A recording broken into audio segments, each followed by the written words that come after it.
Hey guys, it is Owen here with Seek Outside, and today I want to discuss tent fabrics with you guys.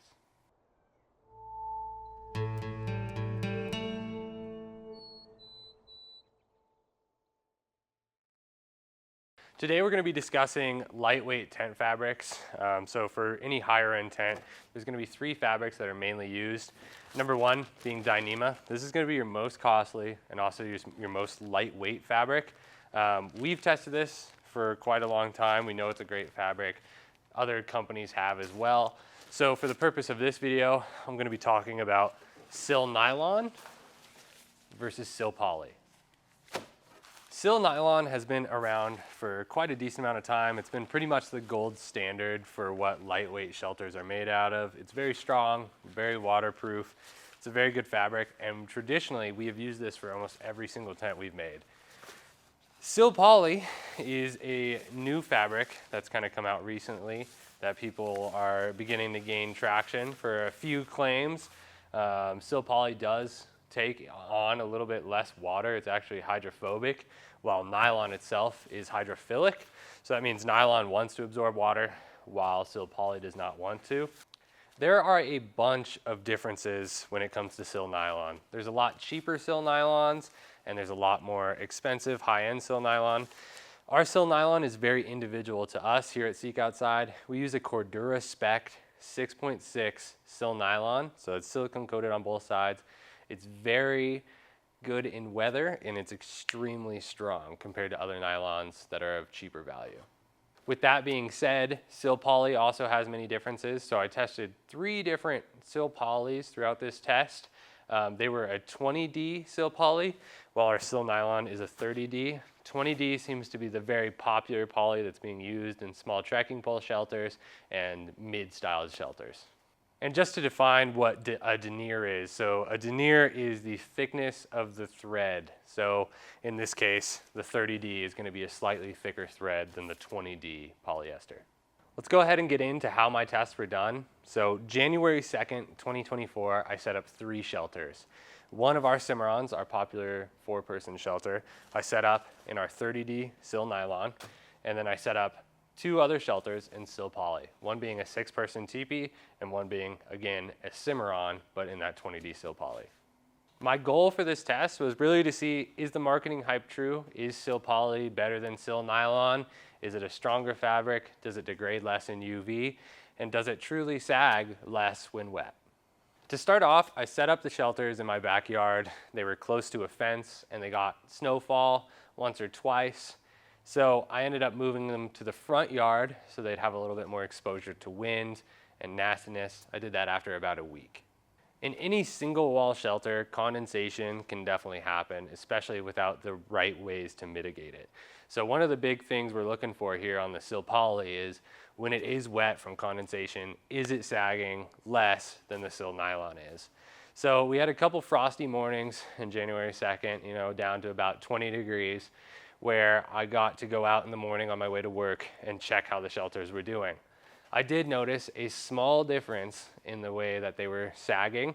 So the Silpoly did not sag as bad as the Silnylon. It was really hard to tell. The only way I could tell was really by just clicking up the pole once. I noticed that the Cimarron in 30D Silnylon could be clicked up about 2 clicks, while the 20D Silpoly could only be clicked up about 1 click with that center pole. As you can see with the rain, there's basically little to no difference at all in between the 2 shelters. Come here. Got some stretch. Still, nothing too bad. The geese have gotten this one. But same gig. Really no difference in sag on both of these shelters. You come to the 6-man, you can see that there is some sag, mainly just because the panels are a bit bigger. Now, both of these materials are incredibly waterproof. The Silpoly we were testing boasts about a 2,000 millimeter hydrostatic head, so that's very waterproof in the tent world. Our 30D Silnylon is a 3,000 millimeter hydrostatic head, so it also is extremely waterproof.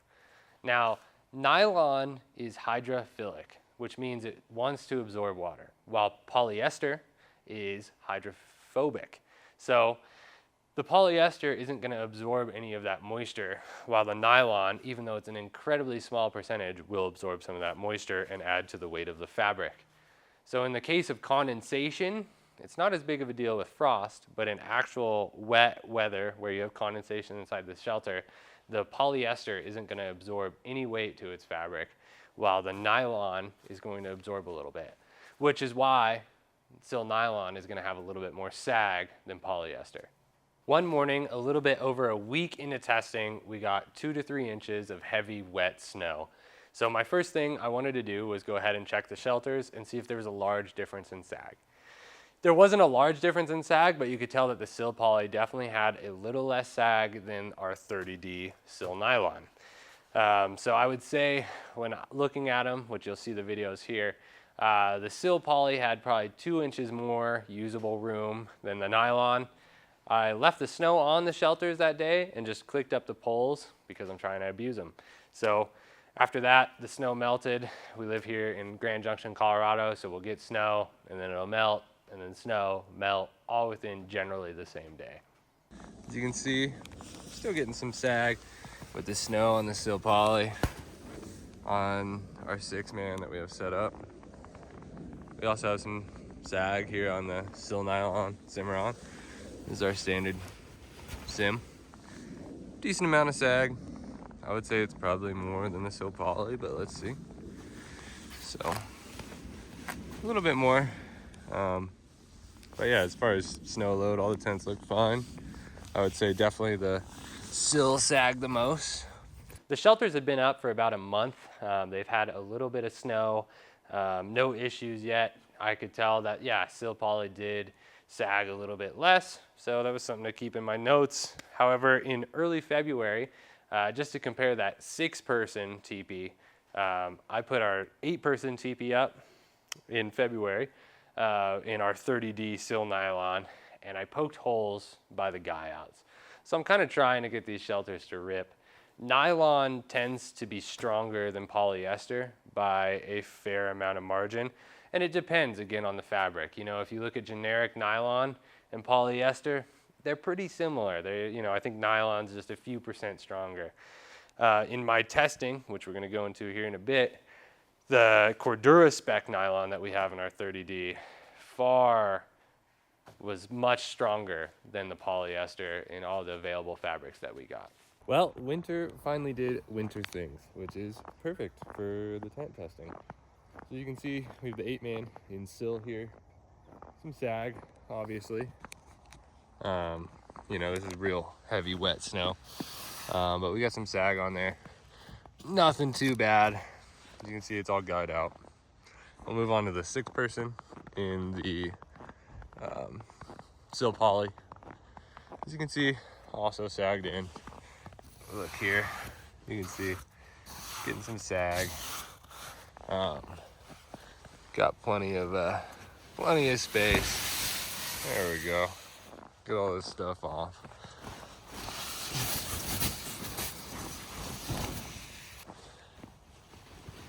Both of these tents did have a rip that we put near the guy outs. Doesn't seem like this one's expanded on the Silpoly. Now let's go take a look at the Silnylon. I had to stab some holes into this one.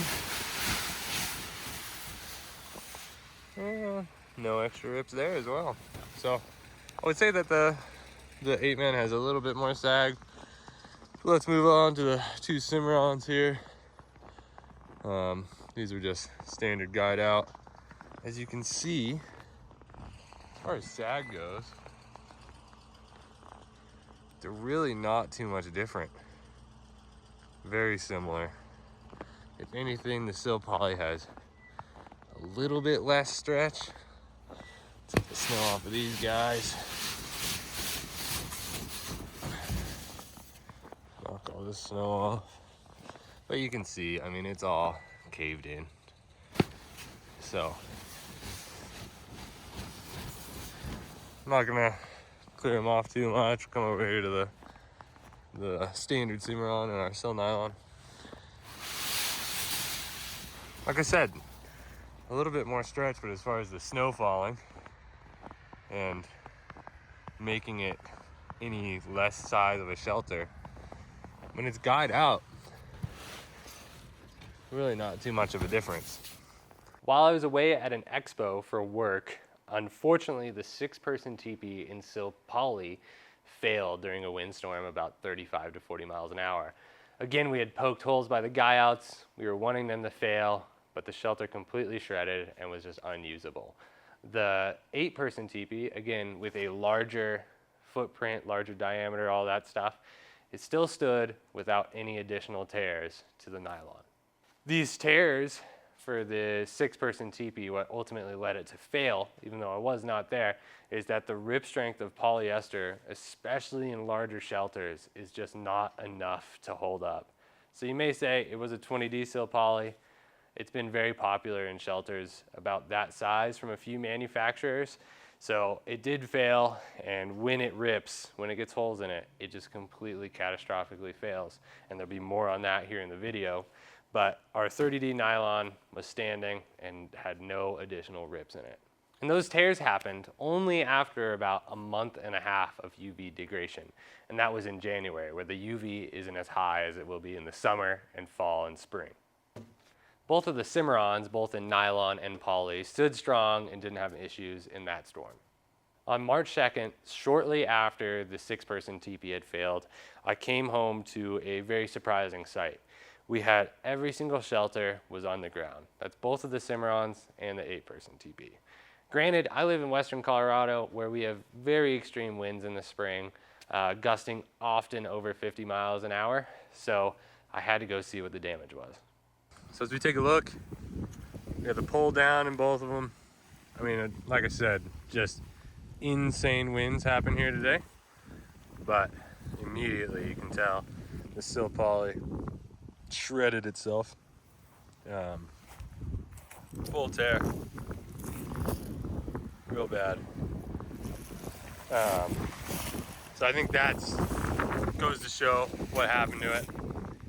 We size the cordage on our shelters. Both shelters are running the same size cordage, same line locks, same design. We size our cordage to slip before ripping the shelter. In this case, you can see the Silpoly ripped in this wind before the cordage slipped, and in this case, the shelter cordage slipped before the shelter ripped. So we can take a deeper look at this guy and see it's not attached to much. Like, we had some insane winds today, but it just pulled out from those points. So I can simply reattach all these and put this shelter up. Well, that shelter is completely ripped. When I first got home, I thought somebody took the poles out of all the things. As you can see, no rips in this 8-person teepee. Even when I put these holes here to try and get this shelter to rip. Now this one hasn't been out as long as the other ones, but it's probably been out maybe 20, 30 days. But when we go inside, again, we size our poles to fail before the shelter, because you don't want the shelter. It's a lot easier to find a new pole than it is to find a new shelter. And open it up. Look at what we have here. This is our 8-person aluminum pole. Did what it was designed to do, which is fail. You know, it's not what you want to see, obviously. We have these tents staked down insanely tight. So the first thing to go is going to be the pole. Like I said, try and put these shelters back up. Super windy. We have a big gust coming right there.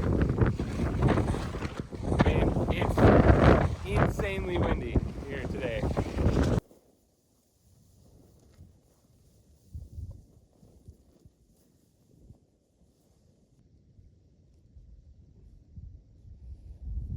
So there it is. The Silpoly, Silnylon, Silnylon. With gusts of 45 to 55 miles an hour, much to my surprise, the Silpoly Cimarron had ripped. Now, polyester in smaller shelters should be, in theory, plenty strong to take bigger winds like that. So the Silpoly Cimarron had ripped to shreds, but the 8-man in Silnylon and the Cimarron in Silnylon were both also on the ground. When taking a look at our Cimarron in the Silnylon, it had broken a line lock, which we try and spec to fail because we don't want the fabric to rip. We want that to pull because everything needs a little bit of give and take. Now, we've tested our shelters for a really long time in general, especially in our Silnylon. So I kind of saw this coming. The 8-person teepee, I knew it wasn't going to rip. So there was no rips on it aside from the holes I'd initially made near the guy-outs. But the aluminum pole had folded in half. So big gusts were hitting it and that pole failed. We design our poles to fail before the shelter does because it is much easier to find a stick or a log to set up your shelter with than finding a whole new fabric canopy. To keep the UV testing going, I set up the Cimarron again and left it there, and I set back up that 8-man and we left it there, and both of our Silpoly shelters were taken back to the shop and inspected. I left both of our Silnylon shelters up for the next couple weeks while we created 2 new Silpoly shelters in different colors. Initially, we had built them in red, which could add to the UV degradation. And because we want this test to be as fair as possible, we built one in foliage and one in gray. We did that for Cimarrons, and we did that for Silex shelters. We built those up. We also used a slightly less abrasive thread than we used with our nylon. So we built those up and set them up just a few weeks later. All right, so the red tents have been down and torn, as I showed you guys last time, for a while. It is now April 9th. This Sage Cimarron we have set up there has been up since about the beginning of January, I think January 3rd. But we got some new Silpoly that we're going to be testing and a few other tents here. We have 2 different colors of the Cimarrons set up. It's a different Silpoly than we were using last time. And then we also have 2 Silexes set up. It's April in western Colorado, which means it's going to be windy as hell all the time. So we're just going to kind of wait for the wind to come and we'll keep you guys updated. April 10th, we set up the new Silpoly shelters. I had taken my 8-person teepee down. We've had that shelter around for a really long time, and I know what it's capable of, especially in that Silnylon. So we set up the 2 Cimarrons in the Silpoly and the 2 Silexes, all while the same Sage Silnylon Cimarron had been set up the whole time. We left them out there, and by now the sprinklers were going, which means they were running for 50 minutes each day on these shelters. I really got to see a good difference in the sag at this point because I could see how much water the Silnylon had absorbed to create it sagging. And that's not to say that the nylon isn't waterproof. In technicality, it is quite a bit more waterproof than this polyester, a 3,000 millimeter hydrostatic head versus a 2,000 millimeter hydrostatic head. It's just that the nylon fibers absorb a little bit of water, which make it gain weight, leading to more sag. Hopeful that our new fabrics, as well as our different sewing design, has helped the Silpoly. We left the shelters in the yard, still along with our Silnylon, which had been up for about 90 days then, and we let them get hammered by more wind, irrigation water, and rain. May 5th through the 8th, we had a large weather event come over western Colorado with tons of wind, which was very unwelcome for myself, but very welcome for testing. That storm brought rain and consisted of 40 to 45 mile an hour gusts for about 3 days straight. The morning of May 5th, when the weather was just beginning, I went outside to check the shelters and saw that almost every single one had pulled out a stake. In my experience being outside, it takes a lot of wind to hit that and pull stakes out of the shelter, especially since we were using twisted stakes in about half of the guy-out points for these shelters. Starting with tent number 1, looks like we just have a pulled stake here. Well, it looks like, yep, just a pulled stake. Just got pulled out of the ground. So we will just fix that right up. This guy's still in the ground. Doesn't look like any stakes pulled quite yet, so that one's fine. I'm assuming here on tent number 3 that we have a pulled tent stake. And this one's pretty crazy because that's a twisted stake that pulled out of the ground. These twisteds generally do not do that, so that goes to show we've had some pretty serious gusts. All of the shelters stood really well, except for the silex in the Silpoly foliage. It had fallen down and the pole had actually poked a hole in the door. I reset that up and let it stand out. Again, just trying to see what the rip was gonna be like if the wind got any worse. We have a little rip in the door. This is on that Silpoly. It's hard to tell if the pole came down and that helped rip it. Who knows? The evening of May 5th, I left to go to the grocery store at about 8 o'clock. The wind was bad, it was raining, pretty awful weather. The Silpoly, when I got back into my driveway, had a very obvious rip in it. Here we go. Looks like we had just a crazy rip with the fabric here. As I said earlier, same day today, I put this down. You can see it just completely ripped. Guy out point up to the hem.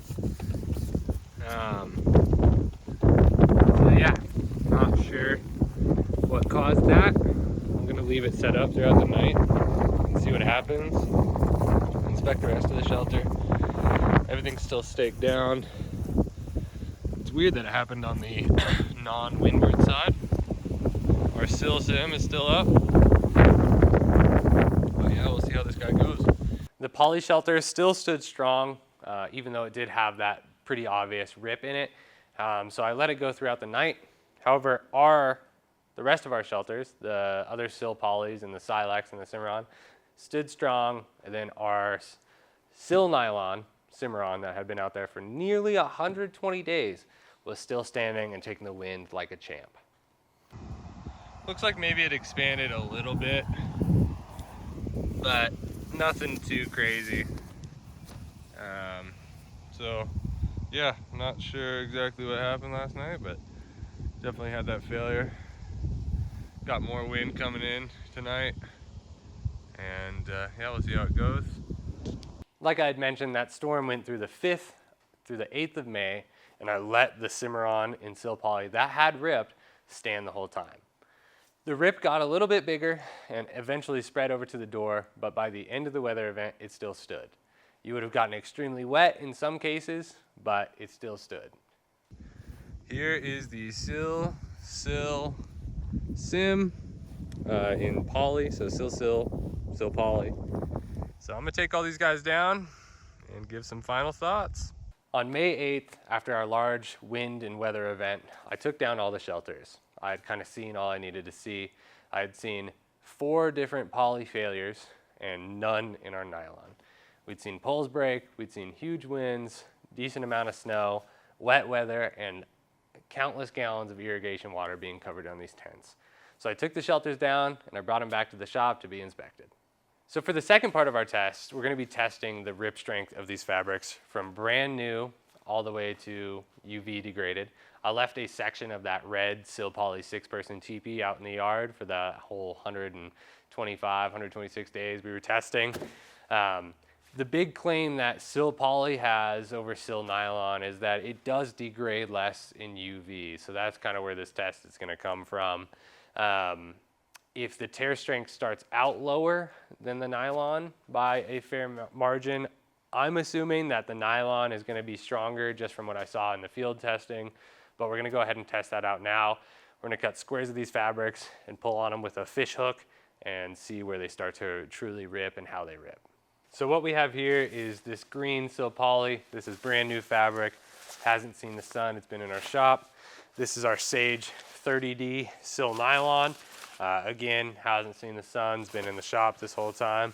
And then what I have here are 3 shelters, one in that foliage, one in the gray that we use. We don't have a new gray to compare it to. And then we have our Cimarron that was in the sun for a ton of days. As you can see, We weren't playing around. This thing has been in the sun at almost 5,000 feet for 125, 126 days, whatever it was. So you can see the color compared to new is very different. Our sage fabric is definitely the one that is going to fade the most in color compared to like our brown and our regular green. And then we come over to here. Again, these shelters hadn't been out for super long, but you see there's also some discoloration. It's less bright. It's a lot more gray compared to how it was brand new.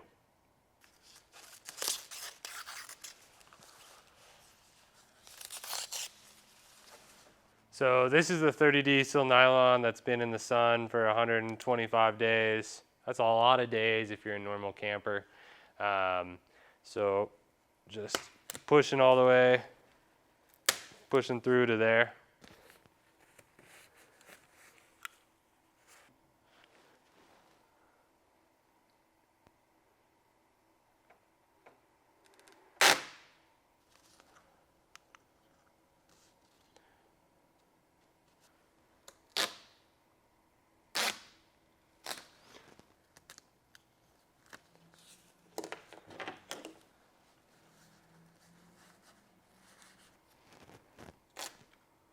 All right, the rough results are in, obviously off of feeling and what we saw on the pound meter.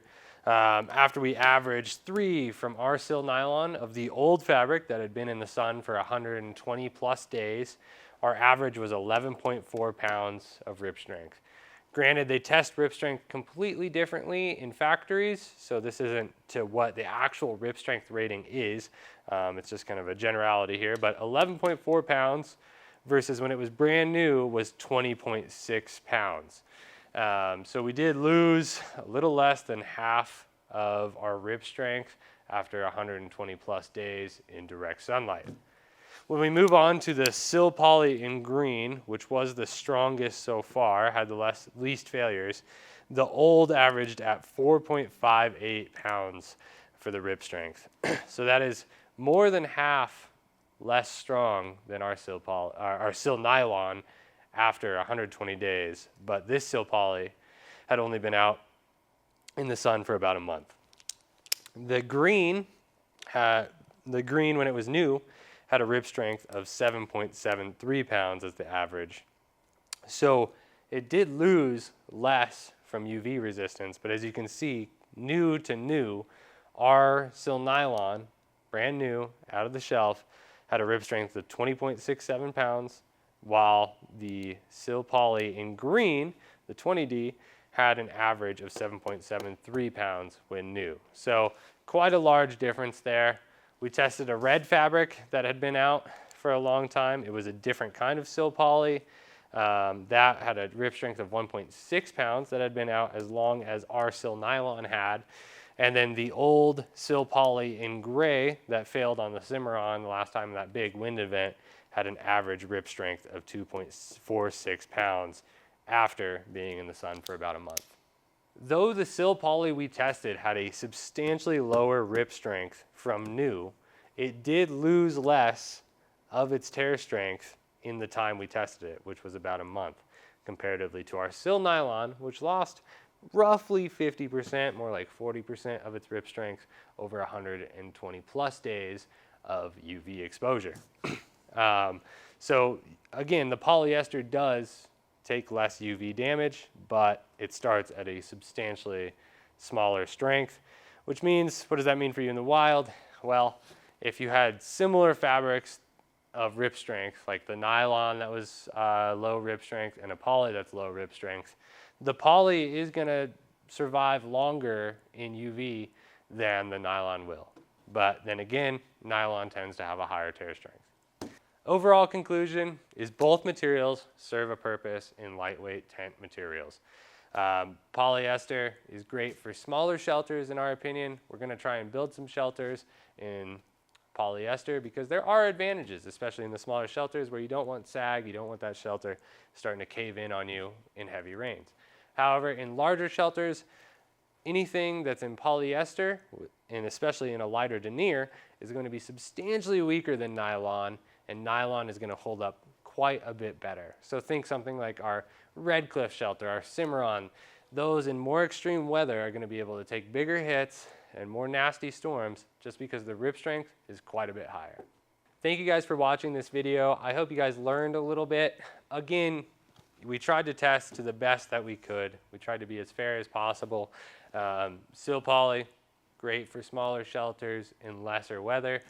Silnylon, substantially better for bigger shelters, especially in harsh weather. So let us know in the comments below what you think. What shelter material do you prefer? If you guys have any questions, email us at info@seekoutside.com or drop a comment down here on our YouTube video. Otherwise, you guys have a great day. Thanks for watching.